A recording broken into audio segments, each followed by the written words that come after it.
Hi everybody, welcome to the Baguette Investor channel for a new weekly video. Every single week I review my weekly performance, the charts I'm watching and the stocks and pretty much everything going on the financial markets on a technical analysis basis. We're going to start like every single week by my portfolio valuation. I'm making a new spike in valuation and you're wondering how the hell do you make your portfolio spike up when all the market is dumping? Well, we'll get to that, but the answer is euro exchange rate, euro sinking. I measure my performance in euros, not in dollars, because I live in the eurozone, so I try to get as much euro purchasing power. If I were living in another zone, I would measure it in a different way. What you need to know is that the euro is dumping, and that makes my purchasing power rise in terms of absolute because I own a lot of dollars. You can see that my portfolio is looking very well. We'll get one day into the real performance, because if you look at your performance on a nominal basis in a very high inflation environment, you are lying to yourself.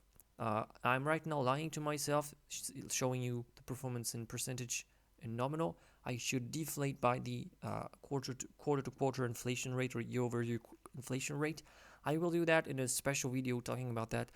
Nobody is interested into this. Nobody wants to understand how you really make money and how you gain purchasing power. People just want to see big numbers. So I think this video is not going to make a lot of views. But anyways, we'll get to that in a future video. This is not what we're here to talk about. The point I want to make today for this week is that we're going to start seeing what a bear market looks like. You see that indexes are starting to show very high weaknesses. You have commodities starting to show weakness. You have stocks starting to show weakness. You have bonds that have never shown any strength and that they keep going down and down. So we are now entering in a very strange bear market where everything is going down. The only thing that goes up is the dollar. So we're going to check that right now. We start off by the S&P 500, which is the reference index, and you can see it's making a new low and quite long time new low, the lowest since June 21. 6-month new low, very important signal showing that money is getting out of stocks. If you try to make money in this environment, if you try to be aggressive and to buy stocks, you will never do anything. There might be 1 out of 99 stocks that make anything out of this market, but overall the odds might be with you on the short side, and this might be a good moment to think about shorting the market, but it's never the moment to buy the dip because the probabilities are just not with you. You need to think about probabilities and not absolute event. You look at Canada, it's the same thing. We had a very nice signal, and the signal did not came out being bullish over the long term. Sorry, touching my mic. The bull market was cancelled in Canadian stocks. It's the same thing for Australian stocks. It can't go like I would like it to go. And if we look at specific sectors of stocks, you look at, for example, value stocks, you see that they're holding pretty well, but they're heading to the downside. Of course, they are holding better than growth stocks. If you look at growth stocks, which is basically the NASDAQ, it's very, very bad. The growth stocks are being hit like never before. We are starting to see a very, very dangerous pattern that looks like a bubble about to explode. So if you are heavy into growth stocks, I suggest that you start to think about your position right now instead of when the market will drop.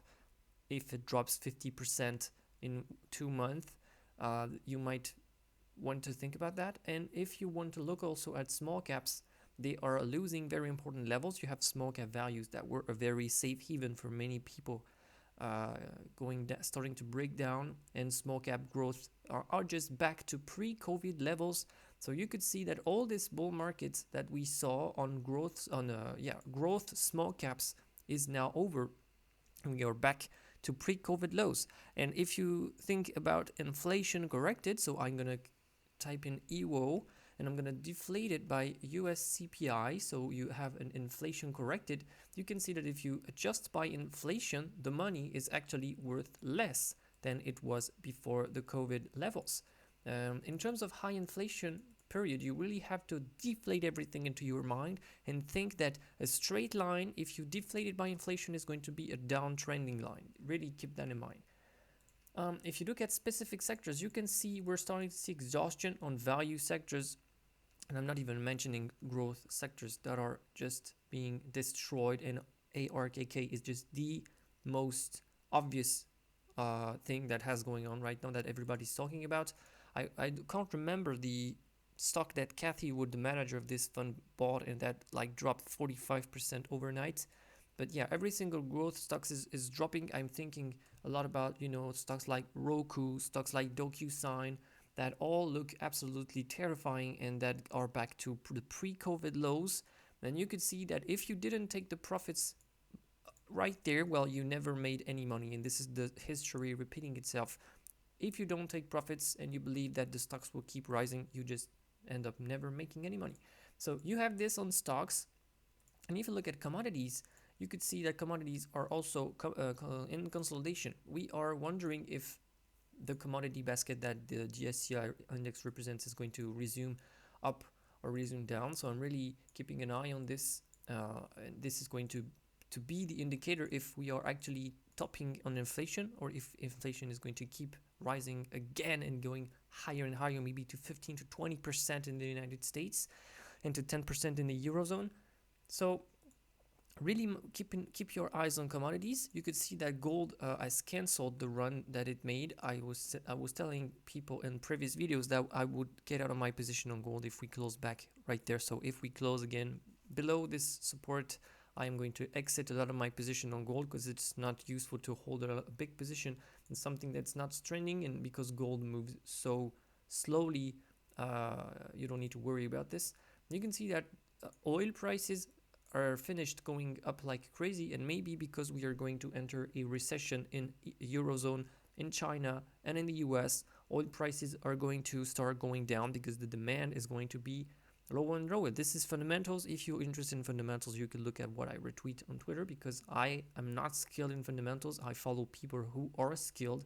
I am skilled in technicals and in trading very aggressive and powerful bull markets. That is my only skill in this market. So I just stay out when the odds are not in my favor.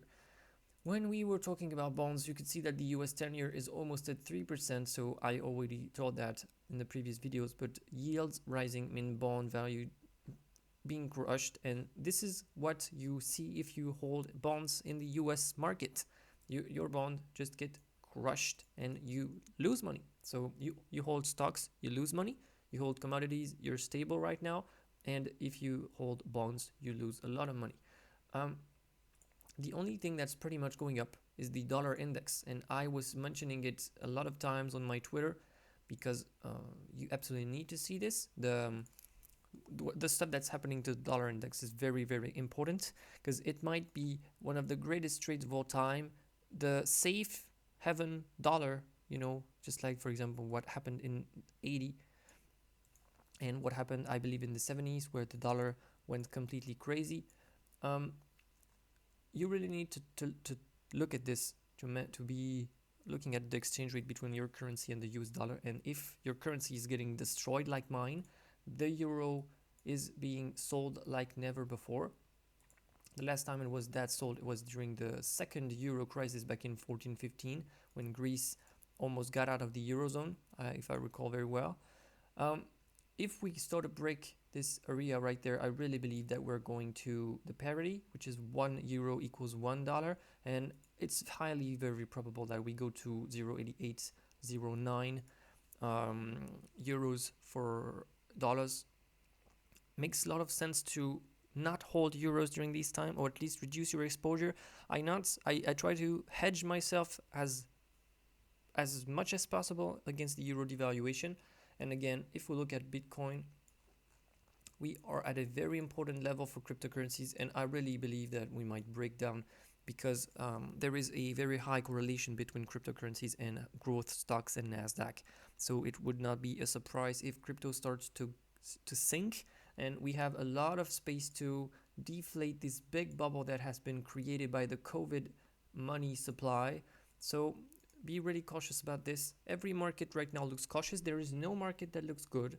There's no market that looks bullish. Even some oil stocks look bearish. I'm not taking a look at CVX, but you look at CVX, which is one of the most important oil stock, now is in risky play. So yeah, last week was the moment to sit on your hands, and right now is the moment to not to do anything, and I just watch the market dump. Maybe I will open some shorts, but I'm very bad at shorting, so I'm not gonna try to do things that I'm not good at it. And if I try anything, this is going to be with a very, very small position, because right now the main goal is to secure your money in the risk of a massive crash on growth stocks, but also on value stocks. So I hope this is useful to you. This is bringing you some insights. If you did, well, leave a like, leave a comment to share your thoughts too. I'm really appreciate seeing the thoughts of other people. Thank you so much for watching. See you in the next video, and goodbye.